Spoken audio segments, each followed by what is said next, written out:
Alors comme ça on aime le moisi. Il est temps de se lancer dans un nouveau rapatriement du genre, ambitieux et optimiste.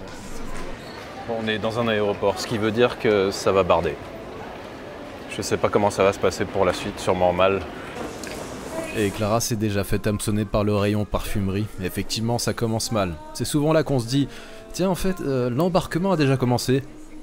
Pour vous donner une vague idée du déroulement de ce projet, je peux vous rappeler la 605 abandonnée et son épisode 1. Objectif, rentrer avec après l'avoir réparée et remise en route. Sauf que là, j'ai pas choisi la facilité. La voiture n'est plus à 40 km de chez moi, mais à plus de 800. Parfaitement à l'opposé d'est en ouest.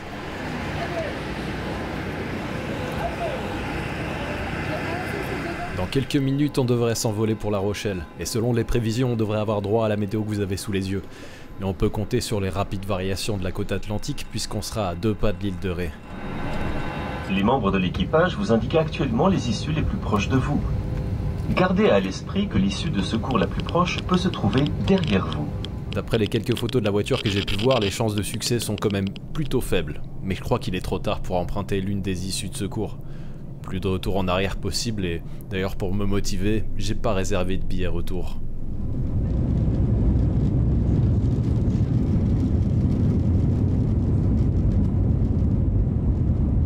Par contre, j'ai pris un bagage en soute juste pour pouvoir prendre mon outil de diag et les 5 paires de chaussures de Clara.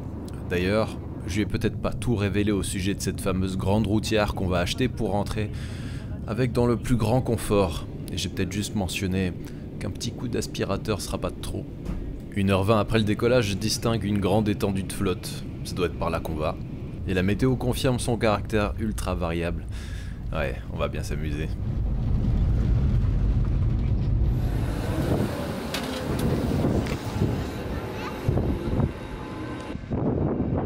Peut-être qu'on le reverra. C'est pas sûr, il est pas arrêté des bagages. Je vais filmer ça pendant une quinzaine de minutes. Dans quelques instants, vous allez rencontrer Gérald. Il a joué un rôle important dans ce projet et va non seulement nous héberger, mais aussi mettre à disposition ses locaux et ses outils en plus de son temps. Ah, c'est vraiment intense cette année. Un grand homme, ce Gérald. Je dis ça et immédiatement il se met à pleuvoir. Il se met à pleuvoir là-bas, c'est quand même bien couvert. Ouais. Mais bon, comme tu dis, ça a l'air de passer, puis après, peut-être qu'on aura du soleil. Hein. Ah, voilà un bâtiment ouvert au cas de vent qui supporte très bien la comparaison avec ce qu'on va voir dans quelques secondes. C'est pas du tout un indice sur le véhicule qu'on va aller voir. Non, pas du tout. C'est bien la première fois que je la vois là. Effectivement, l'herbe commence à envahir En amont, la voiture. C'était vraiment pas beau ça. On dirait vraiment une Lada comme ça. Je me précipite vers la voiture.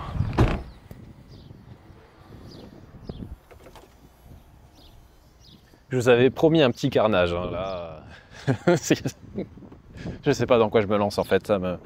Le rire est nerveux. Le rire est nerveux. Il va falloir faire 800 km avec cette voiture. Je vais vous la montrer un peu plus en détail et vous allez comprendre que c'est pas gagné d'avance. J'ai quand même préparé certaines choses pour pas laisser entièrement ma destinée entre les mains du hasard. Mais vraiment, ça s'annonce compliqué. Mais ça va être intéressant aussi. Et donc, j'ai la chance d'avoir pris connaissance de l'existence de cette voiture grâce à Gérald qui est en train de fuir là-bas parce qu'il ne veut pas passer devant la caméra. On te verra tout à l'heure, de toute façon. Hein. Ne fuis pas. Donc en fait on va essayer de la bouger déjà pour se mettre ailleurs que dans les chardons parce que je me suis déjà presque assis dedans et c'est un peu douloureux. Et première chose à faire déjà c'est de voir comment l'électronique se comporte.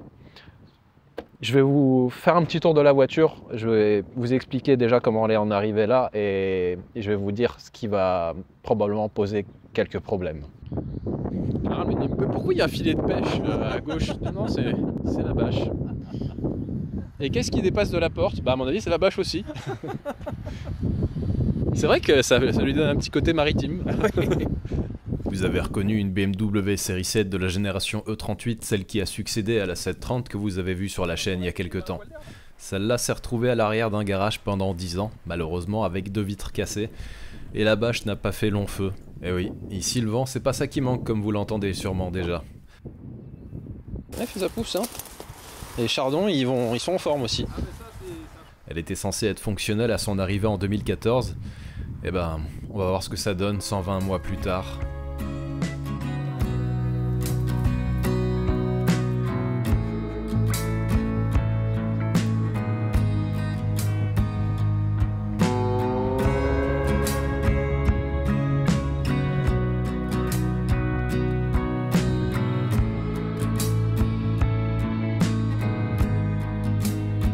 Bon, la voiture est à cet endroit que depuis quelques semaines, et voilà des images de là où elle est restée une pleine décennie.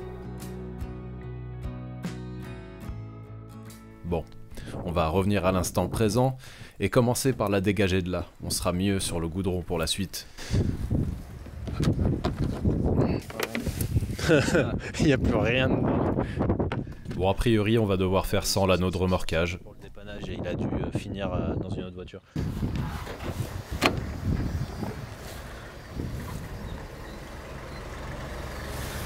Oh là là. Ça va être une sacrée aventure. Il y a un truc qui m'interpelle déjà sur la voiture. Les boutons blancs et rouges qu'il y a devant le levier de vitesse. Ah ouais, ça je sais pas du tout ce que c'est, ouais. Si vous avez une idée, bah, partagez ça en commentaire parce que je sais toujours pas ce que c'est.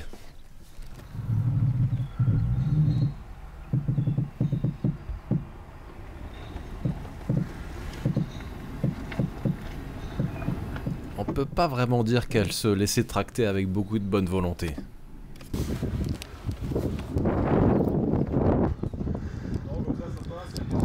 Parce que c'est pas évident de tourner le volant là. Ouh là là. Et tout comme moi, vous comprendrez un peu plus tard pourquoi c'était si difficile de le tourner justement. Donc voilà la bête. Bah, merci déjà Gérald de m'avoir trouvé cette Bonjour et bon pépite. courage. Parce que... Ouais, ben, y a beaucoup d'autres choses à virer avant, notamment à tous les éclats de verre qui ne manqueraient pas de m'irriter les fesses. Donc je pense qu'on va pouvoir faire un petit tour surtout à l'intérieur pour que vous voyiez l'ampleur des dégâts. Bon, niveau bas de caisse, c'est pas la joie. Mais bon, vu la forme du bas de caisse, je pense que ça devrait pas être trop horrible à refaire. Et donc ouais, l'intérieur, c'est là qu'il y a du travail notamment. J'ai vu une petite excentricité ici avec ces deux boutons que j'ai jamais vu sur une BMW. J'espère que c'est pas mauvais signe. Et donc ouais, voilà le côté qui est resté ouvert à la merci des éléments pendant des années, 10 ans a priori. Il y a du verre encore un peu partout. Concrètement, la voiture, elle a été parquée derrière un garage en attente de travaux qui n'ont jamais été réalisés. Et il y a des gens, voyant que voilà, la voiture était immobilisée depuis longtemps, se sont éclatés à péter les vitres.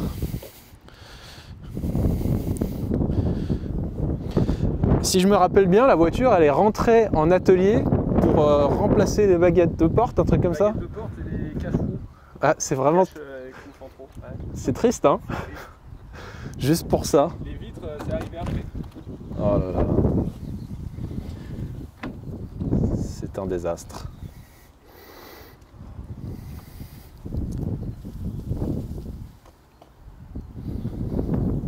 Là, on est dans la tristesse.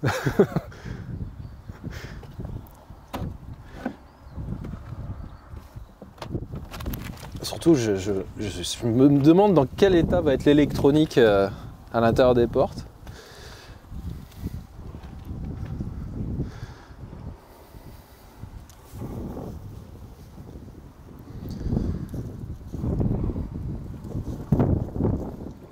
Ouais. Ça y est, on perd des bouts. Ok. Donc ouais, c'est ça que j'avais vu tout à l'heure, tu vois, regarde les deux boutons qui sont devant là.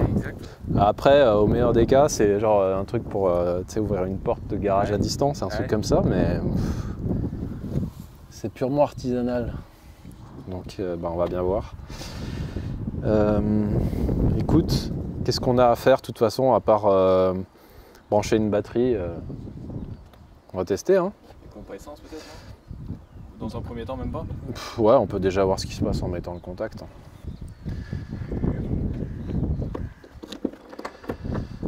Et donc ouais, à droite, les batteries elles y sont déjà plus.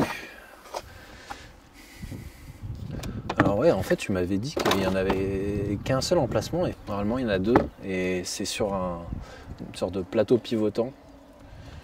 Là non, il n'y en a plus qu'une. Bon, écoute, ça nous affranchit de la problématique de la seconde batterie. Hein. Bah, il s'avère simplement qu'en fait les premières 750 n'ont qu'une seule batterie. Donc après 95, je crois qu'elles en ont deux. Ok, alors à quel point ça fait des étincelles?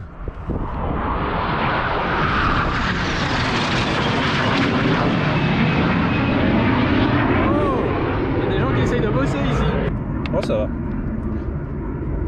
Il y a un tout petit consommateur, donc Ouais. c'est plutôt bon signe. Ça aurait fait une très grosse étincelle, ça aurait été vraiment franchement inquiétant par contre. Là il y a l'alarme qui essaie de gueuler. Ce qu'on entend là c'est le haut-parleur qu'on entend qui essaye de cracher. Bah heureusement qu'il fonctionne pas bien parce qu'on aura déjà plus d'oreilles là. C'est clair. J'avais pas vu. Elle a les suspensions pilotées. Ce qui n'est pas une très bonne nouvelle. Ouais. Et en 750. Ouais. Qu'est-ce qui se passe au contact?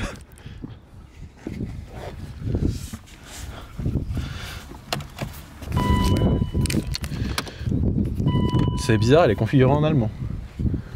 Et lui, il est allemand. Hein. Ah!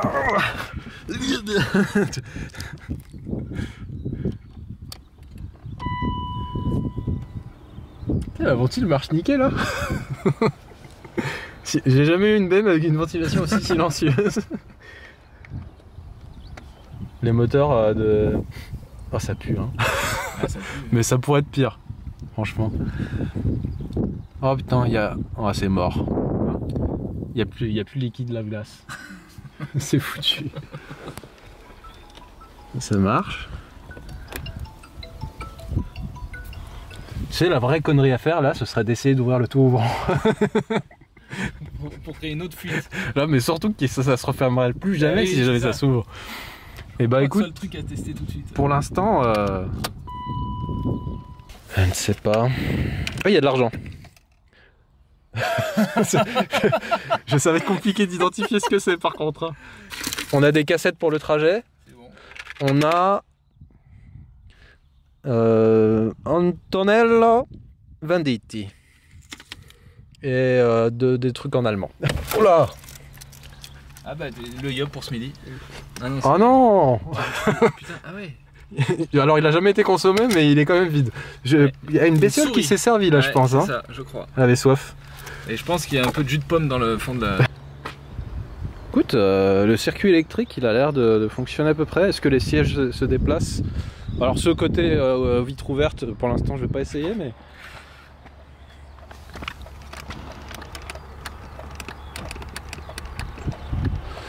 C'est un peu capricieux mais ça marche. Parce que c'est un détail comme ça mais si t'es bloqué tout derrière ou tout devant c'est un peu un problème. Hein. Ouais ça marche hein. J'ai contre le frein à main, à mon avis, quoique. Voilà, pédale à 1 euro, je vais la laisser où elle est. Ouais, Pour l'instant, tout ce qu'on a pu essayer fonctionne. Ouais. C'est... Bon, le plus important, est-ce qu'on a de la sono? Il y a une cassette!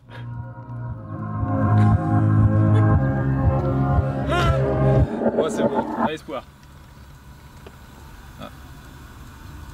C'est la pause. Et il remonte.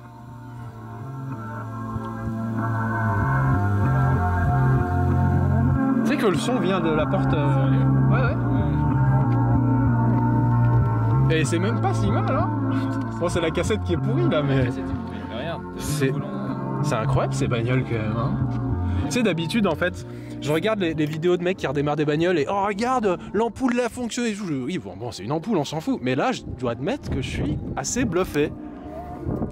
Je veux dire, la moitié de la voiture a pris l'eau pendant 10 ans et même les haut-parleurs sont pas crevés.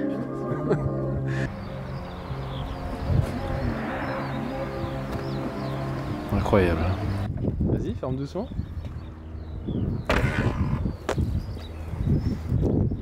C'est effectivement pas du mauvais matériel, hein. La meilleure chose qu'on puisse faire là, c'est de regarder le contenu du filtre à air, à mon avis. Ouais. Ouais, mais je crois que dans le carton, il est censé y en avoir 2. C'est vendu par paire. Ouais, parce que les boîtes à air, ça fait de très bons complexes HLM pour les rongeurs. Et d'ailleurs, je vous ai pas encore parlé de la mécanique. C'est évidemment une 725 TDS, non je déconne. Vous avez bien compté, les conduits d'admission, c'est un V12. Et là, c'est le M73, 5 litres 4, 326 chevaux. Une cathédrale plus toute jeune déjà à l'époque, puisque c'était que l'évolution du M70 qu'on trouvait déjà sous le capot de E32. C'est un moteur assez conservateur avec un arbre à cam par banc de cylindre et donc 24 soupapes. La seule originalité ici, ce sont les papillons à commande électronique qui heureusement sont plus fiables que ceux de la 3200 GT. Ah, double décarrant, ça aide. Hein. Pas de vide dans les boîtes à air, c'est presque surprenant. Et je pense qu'on va pouvoir assez rapidement attaquer la dépose de la banquette pour voir ce que la pompe nous réserve. Ah ouais. Bah, j'ai rien entendu et ce serait très surprenant qu'elle fonctionne encore. Ouais, sans la pompe, tu veux pas essayer? J'aimerais bien carrément le vidanger direct en fait. Ah oui, avant même? Ouais. Enfin, la tronche qu'elle peut bien avoir. Finalement, l'aspect de l'huile sur la jauge m'a suffisamment rassuré pour au moins faire tourner le moteur au démarreur avec les bobines débranchées. D'avoir la viscosité qui convient. Ouais. Elle est normale. Propre,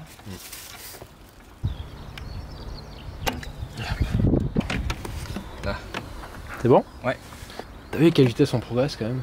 Là, d'ici 2 heures, on part sur l'autoroute. Fais-moi de grands signes s'il se passe quelque chose. C'est un bruit normal. Bruit normal de V12 qui essaie de démarrer. Et la pompe, elle t'entend rien. Non, après, c'est relativement silencieux. Normalement, banquette en place, mais à ce point-là, à mon avis, elle est cuite. Hein. Ce qui n'a rien d'étonnant. Sven Norgvist, Schweitzer Gambosbrit. Excusez-moi pour mon allemand déplorable. Et un kangourou de la poste. Je sais à qui l'offrir, c'est bon. Ouais, ça a l'air bien bloqué. Vu que c'est électrique, ah mince. Ça se déclipe, c'est ça? Ben, bonne question. Encore une fois, dans les options, c'était pas indiqué ça. Ah oui, rien. Nickel. Ah ouais, mais ça commande que le dossier, donc a priori, il y a juste la commande des boutons et c'est bon. Ah. Il y a une piscine. Juste la commande de la piscine. Une piscine. Oh là là, Gérald, qu'est-ce que tu nous as... C'est attaché en fait là. La réserve, bah oui, c'est les boutons. Ouais. La réserve de verre. Verre, tiens, t'as une bille. On va dire qu'il n'a jamais dû être démonté, le petit. Ouais, c'est bon ça. Et ça y va. Voilà. Pour le CT, ouais, on va pas avoir le choix, faudra la remettre. Ouais, ça c'est mon côté optimiste. En plus de pas avoir pris de billet de retour, on a pris rendez-vous pour le lendemain 17h. Ça va être chaud. Bon, je crois que c'est de ce côté la pompe en général, l'autre côté ça doit être juste la jauge. Passe. Bah nickel. Ça sera un obstacle en moins. Plus mobile si vous voulez. Plus mobile de la police. Tu veux Un petit cruci, ouais. Il n'y a qu'une pompe pour alimenter tout le monde là? C'est pas impossible. Avec la banquette enlevée, on va vérifier que la pompe reste muette comme je m'y attends. On va quand même mettre le contact, on sait jamais. Bah un bruit. Hein. À moins que ce soit l'alarme. Gérald commence par écoper histoire de pas inonder le réservoir. J'ai déjà eu le cas avec la DB7 donc je sais ce que ça peut donner. Rien d'agréable.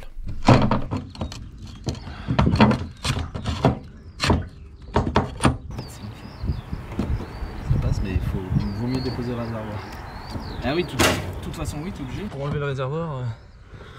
Écoute, l'essence est un peu jaunâtre, mais à mon avis.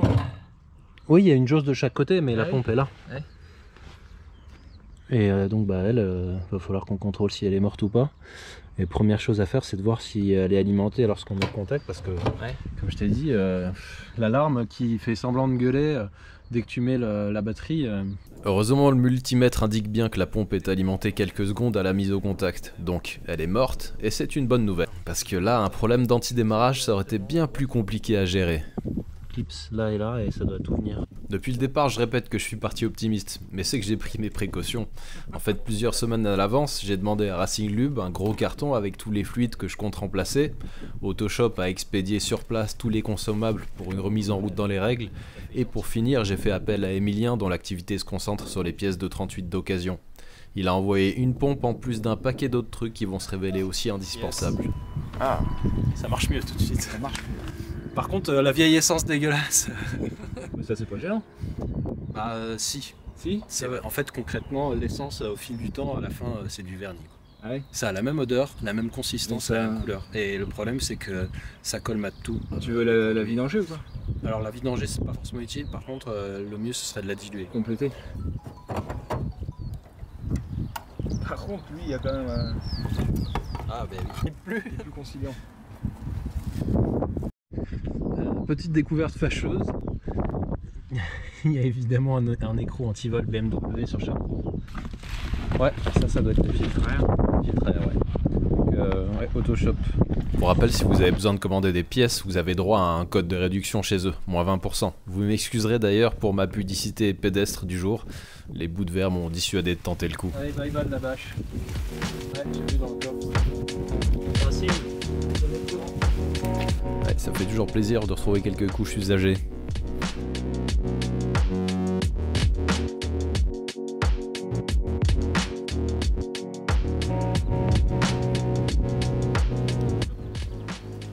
Donc ouais, si on a des spécialistes des champignons, bah vous pourrez me dire ce que c'est comme variété. Et je pense que c'est celle qui des pollets.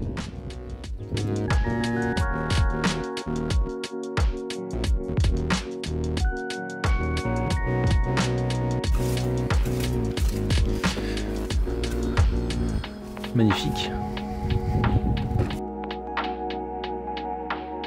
Et puisqu'on a été ramasser des morceaux de verre brisés, j'ai pas hésité à partager mon savoir-faire dans le domaine. Tu balances un petit morceau comme ça sur une vitre, tu passes à travers, aucun problème. J'ai déjà testé, c'est vrai. Siège assez rapidement aller à la poubelle, mais ils vont devoir quand même assurer le trajet retour. On débranche la batterie, tout de suite tout est allumé là. On peut la débrancher. Moi, je l'ai pas serré de toute façon, donc en tirant dessus, ça devrait venir.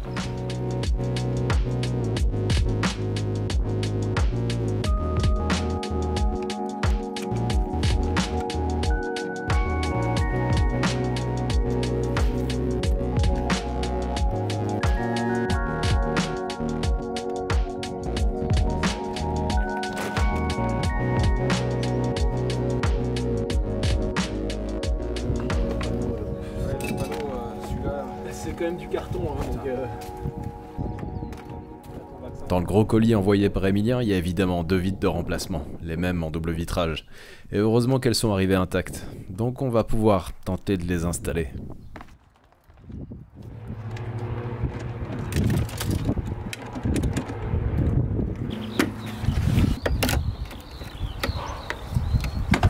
À l'arrière, la seule difficulté, c'est la dépose-repose de la baguette qui sépare la partie mobile de la partie fixe. Ça, plus tous les bouts de verre feuilletés qui sont restés dans les joints.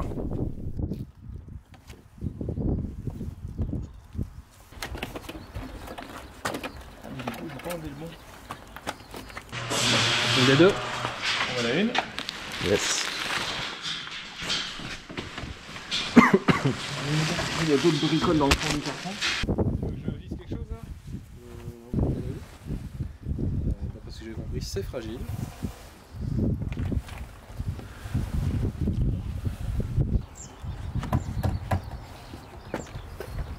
Pour la vitre conducteur, c'est vraiment une formalité. Maintenant, quelles sont les chances que les lève-vitres fonctionnent encore après avoir pris la flotte pendant aussi longtemps ?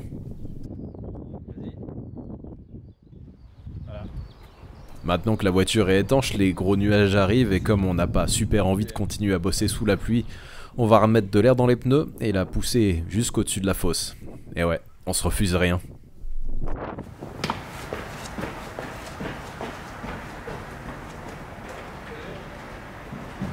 Maintenant, soyez attentifs au bruit qu'on peut entendre quand on tourne le volant, ce qui est déjà une épreuve de force pour rappel. Le gars va pas tomber dans la fosse, hein. Bah là on est à circuler, je pense. Hein. Il y a quelque chose qui est pas bon devant. Mais bon, chaque chose en son temps. Là, l'objectif, c'est de démarrer ce moteur, et avant ça, je vais lui offrir une vidange avec l'huile que m'a envoyé Racing Lubes. Putain. Ils étaient donc tous là, ceux de la production culinaire. Bon bah voilà, tu vois, 17 normalement. Je te tiens la bassine. T'es prêt pour une petite giclette? Bon, à mon avis, on va pas avoir de mauvaise surprise. Hein. Vu la jauge, Ouais, il y a que de l'huile. Ouais. Ouais. Prêt à retirer ta main à la vitesse de l'éclair? Pas mal. Je McQueen. Ouais, écoute, il est impeccable. La seule surprise ici, ça aurait été les 158 escargots qui se sont réfugiés à cet endroit. Pendant que le carter se vide, on va voir ce qu'on peut faire pour les écrous anti-vol. Il me semblait bien qu'il y avait peu de modèles différents pour BMW, donc on va tenter avec ceux du E36 qui en a plus besoin.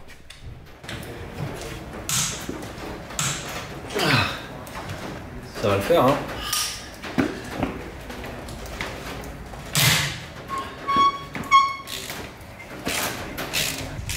Et tu sais de quelle voiture c'était ça? C'est la 328 qui est là-haut.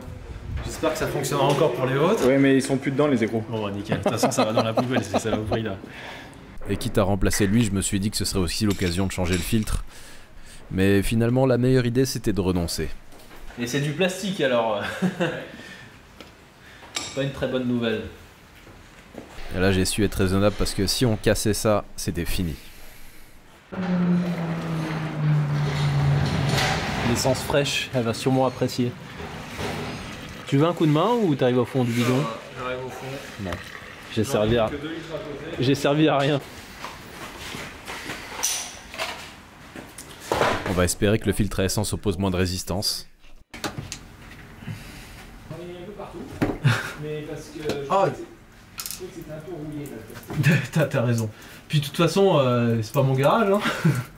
Non mais j'ai versé un peu violemment. Ouais.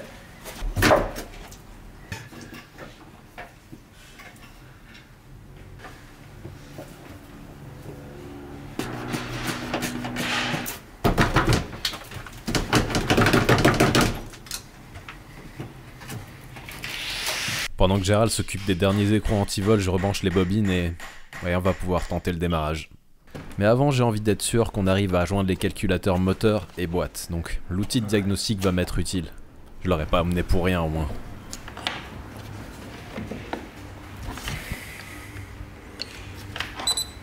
Ça me rassurerait déjà qu'on réussisse à contacter le calculateur moteur, parce que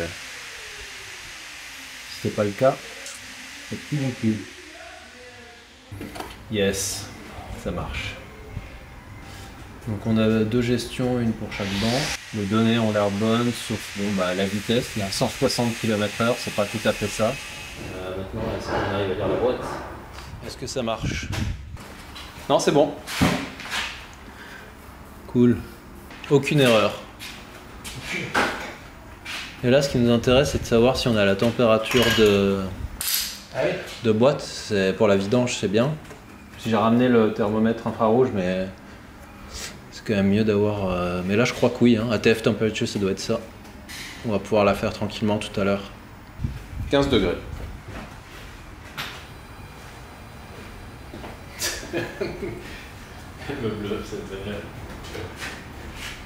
Malgré l'absence de défaut, lui au niveau des DME, je crois deviner que la voiture est en sécurité moteur.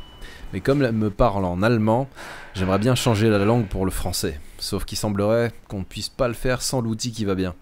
Ce sera donc pour plus tard. Il y a un truc genre moteur programme ou un truc comme ça. On va voir. Log 25, normalement c'est bon. Tu vois, ça c'est beau. Hein.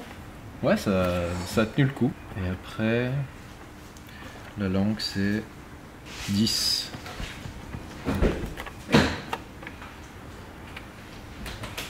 Ouais, je crois que je peux pas le faire sans ordinateur. C'est un échec. Allez, c'est parti.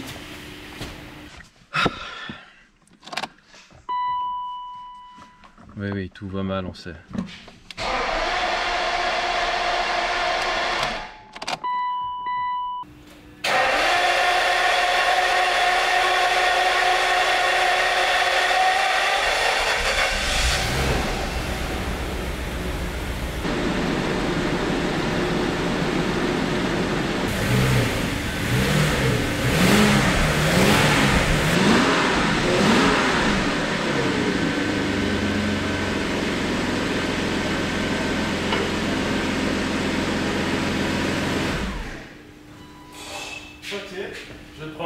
Après ça, j'ai voulu démontrer à Gérald l'utilité du petit cadeau que j'ai apporté avec moi. Un booster Topdon qui fait aussi testeur de batterie d'ailleurs, mais bon, là comme elle est neuve, ça aurait pas trop d'utilité. Voilà donc une tentative avec la batterie débranchée. Le booster est sollicité sans assistance.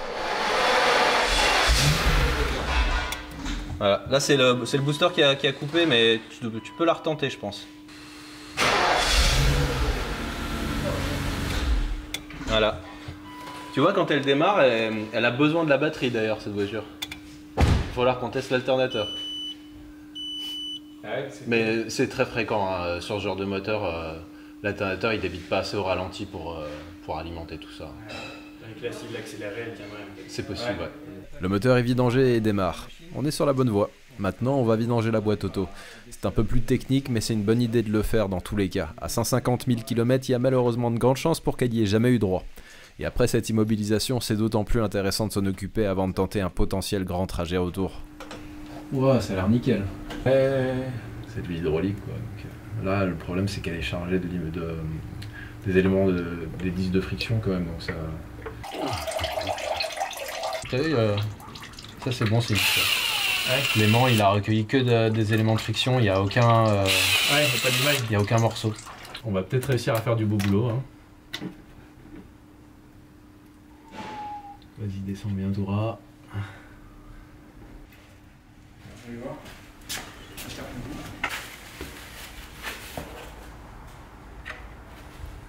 Ouais, vraiment sur l'aimant c'est nickel. Aucun gros morceau. Un truc, mais. Ouais, mais ça fera le même boulot une fois qu'on aura fini. Après, ça a l'air, oui. L'essence ça marche en tout cas. Un bon nettoyage de l'aimant et du fond du carter et je pourrais remplacer la crépine et le joint envoyé par Autoshop. La suite c'est le remplissage du carter jusqu'à débordement, puis démarrage du moteur et montée en température jusqu'à 35 degrés. Entre temps, je dois avoir remis assez d'huile dedans pour que ça se mette à dégueuler. J'ai trouvé un tuto où le mec il dit surtout il faut jamais monter les filtres où il n'y a pas marqué Filtran dessus. Donc je me suis assuré d'en trouver un où il n'y avait pas marqué Filtran dessus pour vérifier cette théorie. Faut pas bouger normalement quand on filme. Avec une GoPro comme ça, tu peux faire à peu près ce que tu veux. J'ai viré la stabilisation, mais malgré ça, ça va.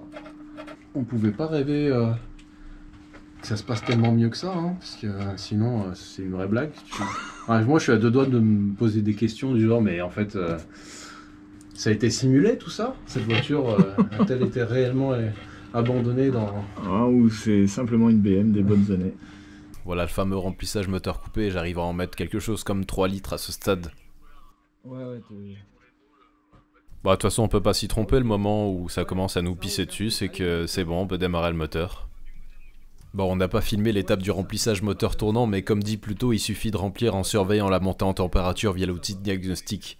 Cette fois-ci j'ai été assez rapide d'ailleurs au niveau du remplissage, à 38 degrés ça commence à refouler, ce qui est nickel. Bon, il y a plein de crottes de rats ici, tu vois, donc... Ouais, donc ça se trouve le truc qui pue, ouais. Possible qu'il y ait une bestiole dehors. Une bestiole morte? C'est possible aussi. Des bouts de verre, comment ils ont pu arriver ici? Ouais, les fils d'habitacle, c'était pour se reposer. Ensuite, j'ai enchaîné sur la partie système de refroidissement. Donc j'ai mis le radiateur à vidanger, et puis on est rentré pour aller manger un peu et dormir, ce qui était une bonne idée à ce stade.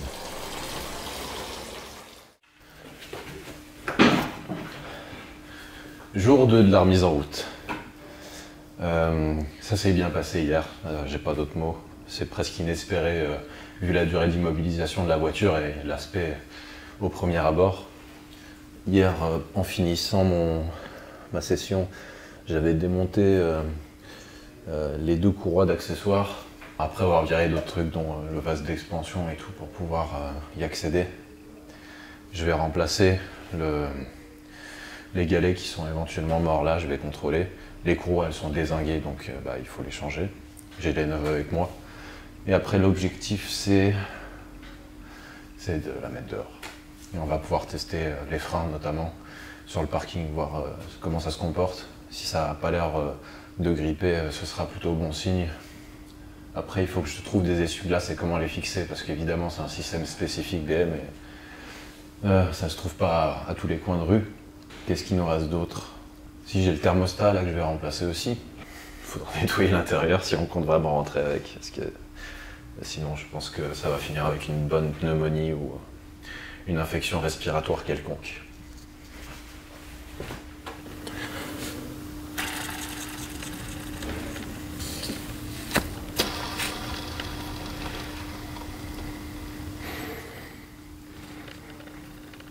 déposer le thermostat. Juste là. La pompe à eau des V12 et V8 BMW, je considère qu'ils font aisément la vie de la voiture, donc j'y touche pas. Mais le thermostat, j'ai pas fait de manière, et j'ai payé le prix fort pour en acheter un dans les quelques stocks qui en proposent encore.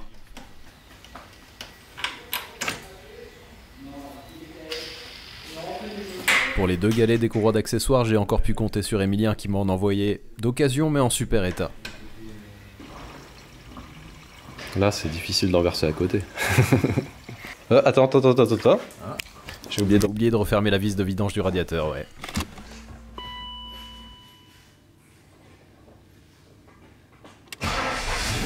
On a évidemment procédé au test de la pièce, mais je l'ai saboté en m'approchant et en tapant la voiture avec mon genou. Ah non! Derrière, je lui donne une petite tape. Et là, on peut voir la 750 se mouvoir pour la première fois par ses propres moyens. Moi je pense quand même qu'il y a un ressort de casse et tout. Ouais.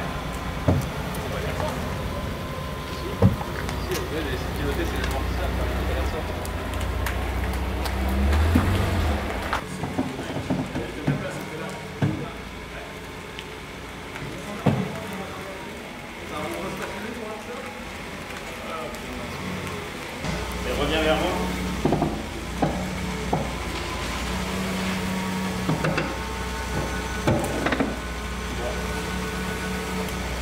Wow. Il y a un gros problème. T'as carrément la roue qui se décale d'avant en arrière. Là. Ah oui. Ouais. Ah oui, un cylindre. Ouais, mais c'est bizarre que ça fasse ce bruit-là en tournant, je sais pas. On fera pas beaucoup mieux tout ça. Putain. Vas-y, fais crier le moteur.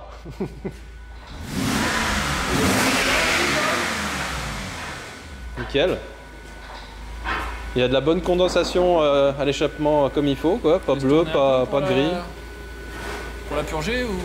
Bon, on fera tout à l'heure. Parce que là, il va falloir qu'on s'occupe assez vite des roues.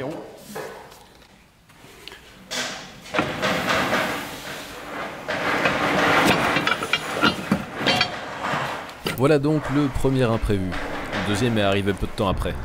Voilà, c'est à partir de là que ça commence à sérieusement partir en couille. On est juste parti pour remplacer les pneus, quoi. Et non, la remorque, elle dit que le carrossage c'est bien un peu, mais peut-être pas à ce point, quoi. C'est là on a le pneu qui frotte contre la caisse et ça va finir par éclater et c'est chaud. Mais bon, on est arrivé au bout de cette mission en embarquant directement les roues dans le 4x4. Par contre, pour le ressort, on a monté un exemplaire qui a pas franchement grand chose à voir puisqu'il vient d'une M5 E34. Disons que ça rend la voiture utilisable. Le truc, c'est que cet imprévu en particulier nous a fait manquer notre fameux rendez-vous. Dans un monde idéal, j'aurais pu immédiatement en prendre un autre pour 22 h ou pour le lendemain qui était un jour férié. Et on vit dans un monde idéal, n'est-ce pas? Donc par dépit, on s'est mis à nettoyer la voiture histoire de la rendre un peu plus discrète parce que c'était pas du tout le but à l'origine. En fait, au départ, je pensais en faire une sorte de voiture de gumball pour que toutes les personnes qui connaissent l'achètent et qui me croisent sur la route aient l'occasion de me reconnaître. Ça aurait pu les faire sourire, sauf que ça rendait la voiture extrêmement visible et que c'est pas terrible lorsqu'il manque une étiquette sur le pare-brise, si vous voyez ce que je veux dire. Donc j'ai choisi plutôt la carte de la sobriété.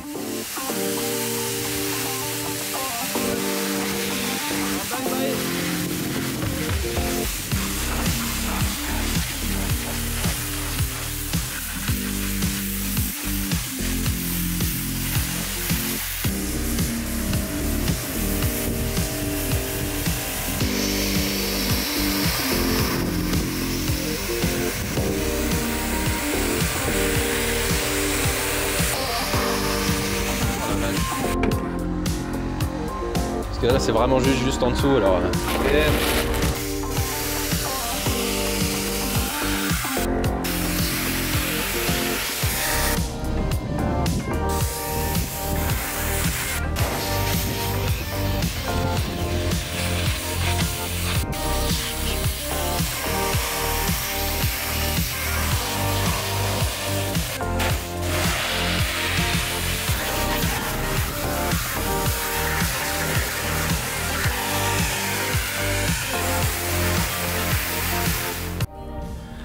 Bon, la mission est partiellement accomplie, mais On a loupé le coche, on avait un rendez-vous à 17 h.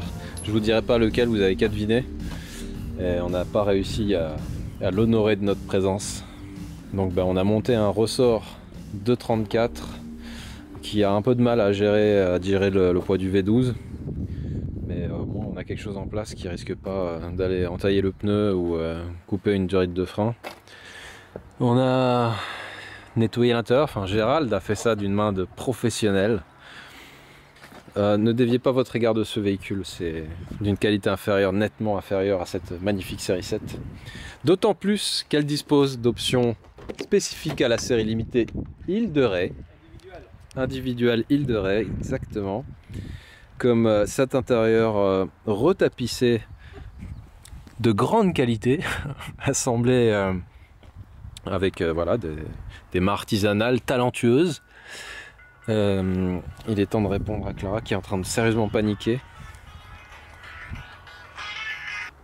Donc le planning mis à jour, voilà, on doit partir dans quelques minutes.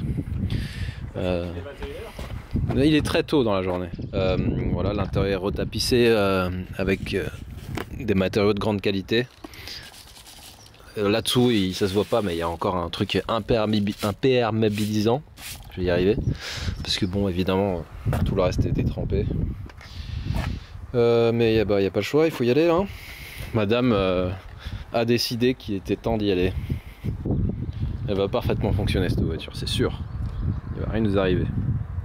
Il n'y a que 800 km exactement, ça pourrait être bien pire que ça. Je pense que ça s'entend, mais là j'étais quand même bien lessivé. Bon, allez, ça va aller. Donc c'est parti pour le trajet inaugural, le retour sur l'île sur laquelle la voiture a passé une décennie avant de finalement reprendre du service, pour de bon j'espère. La GoPro en était tout émue et elle a magistralement planté. Voilà les seules images qu'elle a filmées lors de ce petit trajet pour aller récupérer Clara. À bord de la 750 j'étais bien, sauf au moment où je trouvais plus ma CB pour payer le péage à l'entrée du pont.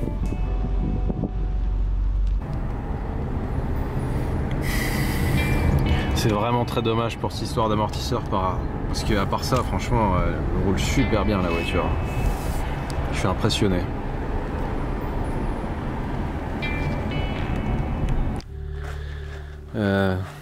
Donc là, on a décidé, enfin Clara a décidé qu'il était temps de prendre la route.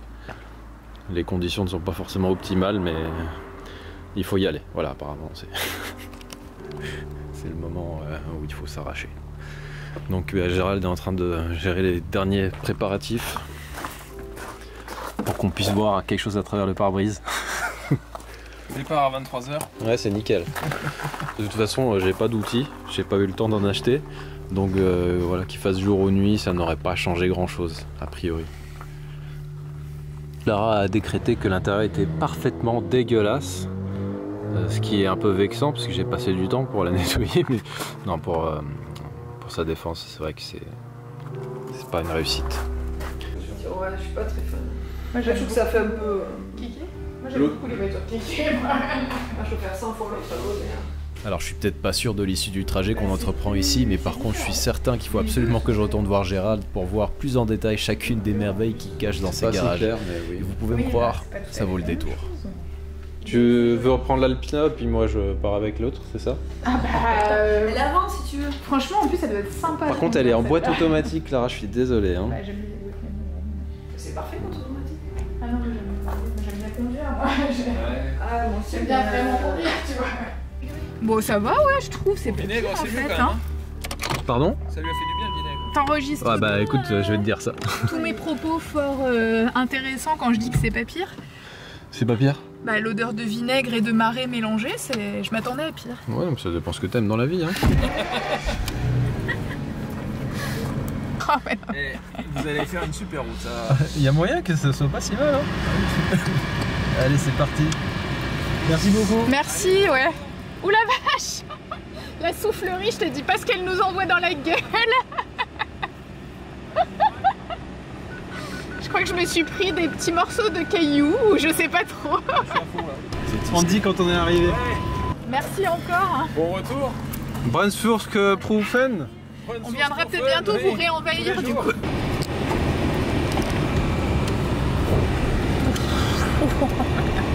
Ah oui, les amortisseurs, c'est pas ça. Hein.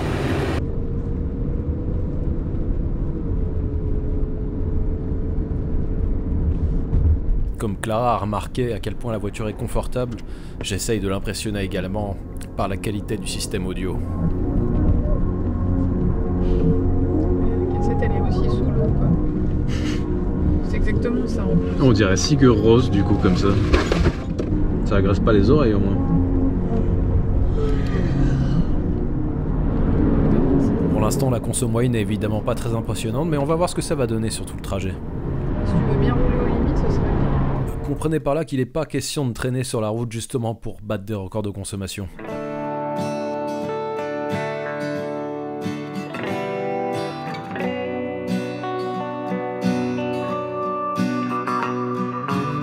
Heureusement, un ravitaillement est toléré après une trentaine de kilomètres. Faut dire qu'avec 20 litres, on n'irait pas bien loin avec cet engin. Ah merde. Ah, c'est con ça. Bon, bah, on va dire qu'on a presque le plein.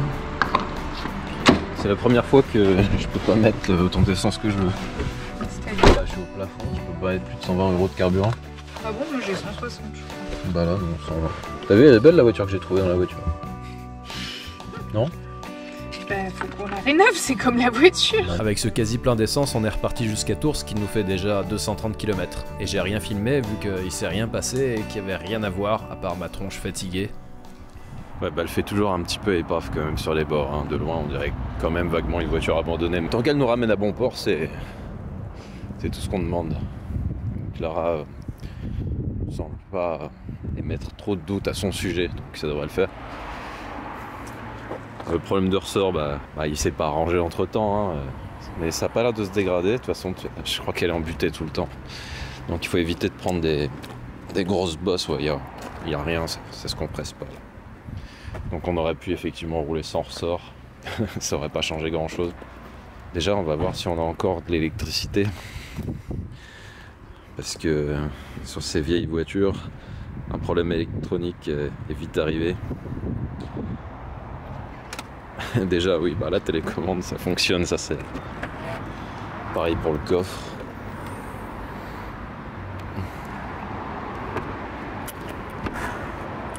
Soft close fonctionnel. Tes premières impressions? Elle est grande, grosse. Ouais, je pense que c'est un bon résumé. Et moisie. Et moisie, oui. Et moisie. C'est mieux qu'hier, mais c'est pas encore ça. On va faire quelques contrôles de routine si j'avais des messages d'ailleurs hier, dont un que j'ai fait traduire par Clara. Niveau liquide de frein. J'admets que j'ai pas vérifié ça. Je crois qu'il faut être 2 pour l'ouvrir par contre, mais... Ouais, tu peux tirer sur la manette. Liquide de frein déjà. Ouais, c'est une connerie. Le bocal il est plein. Ça doit être un mauvais contact quelque part. J'aurais dû acheter des vérins comme je le fais parfois, mais là j'ai complètement oublié, alors que c'est un truc quand même assez basique et important. J'ai déjà vérifié quand même. Bon bah c'est bon. Ah ouais. Maintenant liquide de refroidissement. On la place. Nickel. On a en défaut le WS, ça c'est absolument pas important. ABS, interruption de la communication. Tout le reste c'est franchement pas des défauts notables. Donc on va effacer tout ça, il n'y a rien de spécial et à mon avis c'est des vieux défauts. Le truc curieux c'est qu'en fait on a encore un défaut qui s'affiche au tableau de bord vis-à-vis d'un mode défaut moteur. Ça c'est un défaut en cours LWR. Il faudra que je regarde de quoi il s'agit, mais ça doit pas être bien important. Long wheel range, je sais pas. Très bonne table de travail cette série 7. Tu vois, il demande... Ah, c'est sûrement la plus biodégradée des 750 encore en état de rouler. Elle est bien proche de la nature cette petite. Faudrait essayer de penser à ne jamais mettre quoi que ce soit là-dedans. Ça pourrait mal se passer sinon. On a un super lit de cassette, j'ai pas fait le tour, mais il y a surtout des magnifiques productions allemandes. Ah ok, d'accord. Je ne sais pas de quoi il s'agit, mais c'est bizarre. Ouais, je suis pas sûr que ça va beaucoup nous occuper pendant cette session. Ah, c'est quand même dommage que ce soit une version longue. Les proportions sont étranges vues de profil à cause des portes arrière disproportionnées. C'est pas non plus la couleur la plus intéressante de la gamme, mais ça reste quand même une voiture sympa à regarder. Par contre, justement, plus je la regarde et plus je découvre de nouveaux chantiers.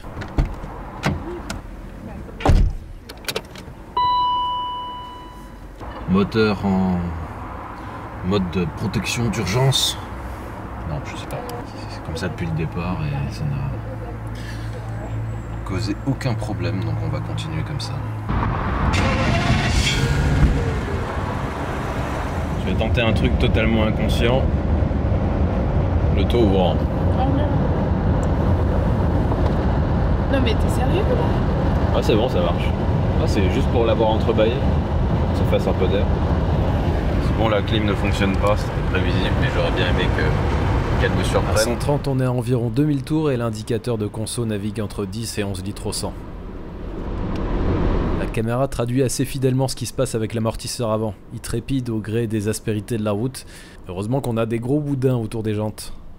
À bord, l'ambiance est sérieuse. Clara bosse et moi, j'essaye de deviner ce qui pourrait merder dans les prochains kilomètres.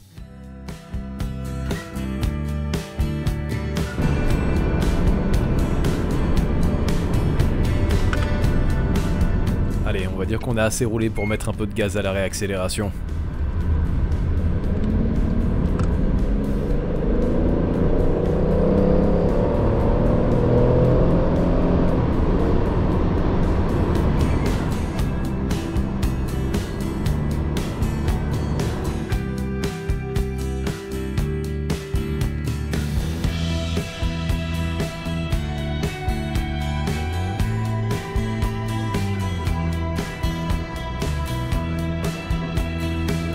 Je m'attendais pas à une sonorité aussi présente, ce qui est plutôt une bonne nouvelle. À mon sens, ça n'a jamais été son fort à ce moteur, à la bande son justement. Et on reconnaît bien un V12, donc ça c'est effectivement la bonne nouvelle. Il ne faut pas lui demander forcément d'aller chercher la puissance en haut, ça n'a pas grand intérêt. Ce qui est surtout agréable, c'est la réserve de couple à bas et mi-régime.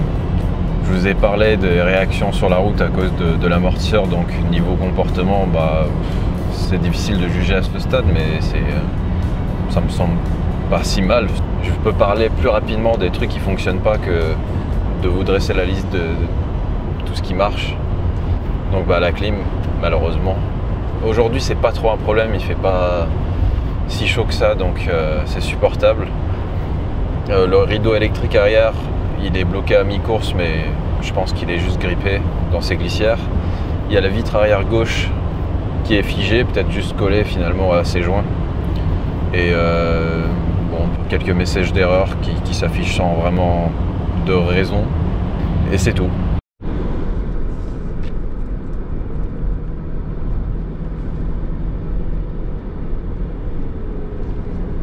En regardant les séquences après coup, je me rends compte qu'un bruit devenait plus présent au fil des kilomètres, ce qui ressemble un peu à une pompe de direction assistée fatiguée.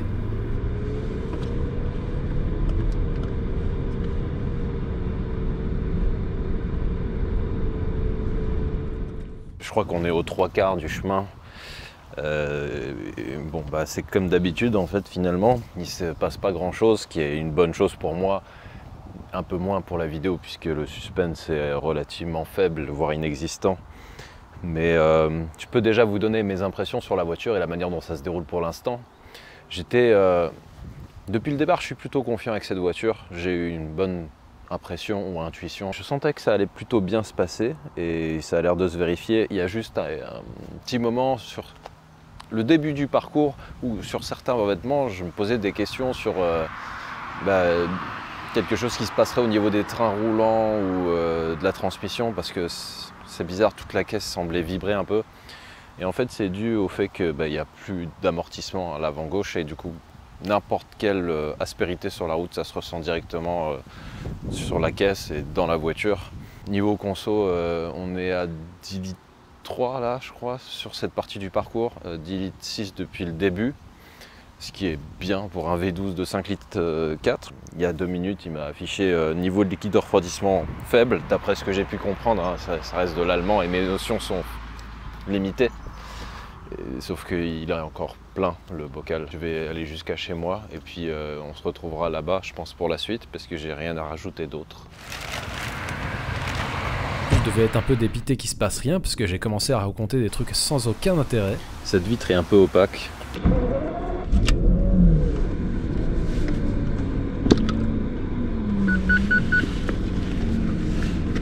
Vous l'entendez aussi là, le bruit que j'ai mentionné il y a une petite minute ?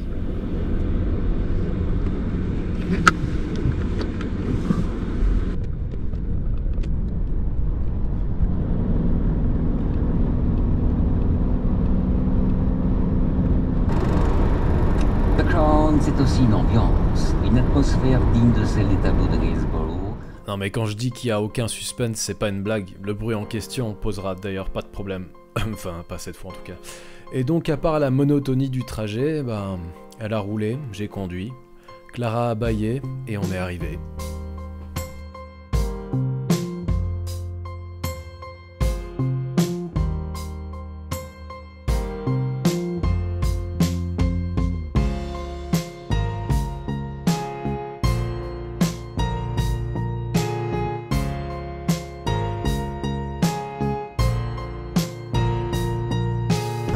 « 770 km. Bon, à part que c'était inespéré. On s'en sort bien. Par contre, ouais. Faut espérer qu'il ne pleuve pas. Non, c'est bon. Ouais, bah non, mais il se ferme. Il se ferme, mais il émet un peu de mauvaise volonté. Je dirais pas que c'est à refaire demain, mais... Et comme on est presque arrivé, on peut taper dedans.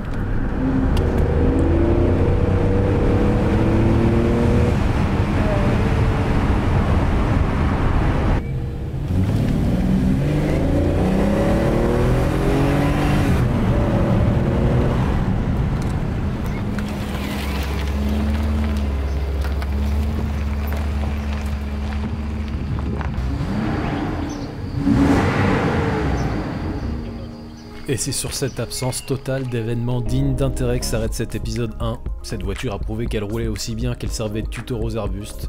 Maintenant, va falloir réussir à lui rendre un peu de sa splendeur passée. Alors merci à vous, abonnés ou non, d'avoir suivi le début de cette nouvelle aventure. Merci également à mes partenaires et évidemment à Gérald et à sa famille, ainsi qu'à Antoine qui se reconnaîtra. À la prochaine avec celle-ci. Ciao.